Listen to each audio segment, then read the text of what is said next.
Комитет защиты граждан и военнослужащих, при содействии Комитета солдатских матерей объявили акцию «Наследники генерала Шаймуратова защитникам Отечества».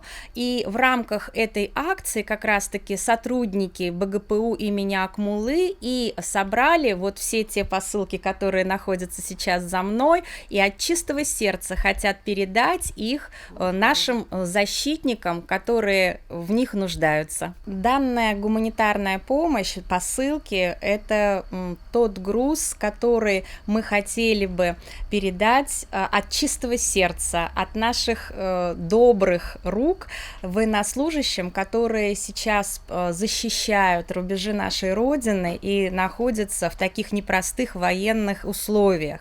Воспитанники центра Code of Kids при нашем университете передали дорогим и уважаемым защитникам нашего Отечества посылку, в которой находятся их письма и рисунки с самыми добрыми пожеланиями, чтобы военнослужащие, конечно же, сохранили свою жизнь и здоровье и вернулись в малую родину, в республику Башкортостан.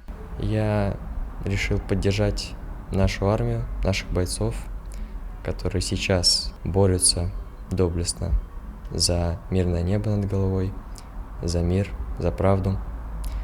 И также я хотел, чтобы они почувствовали эту поддержку от простых людей, от народа России. Я бы хотел пожелать нашим бойцам нашей армии успешного выполнения всех боевых задач и скорейшего возвращения домой с победой. Мы вас ждем.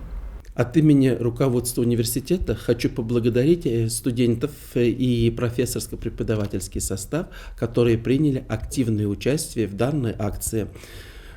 Спасибо огромное всем за вашу отзывчивость.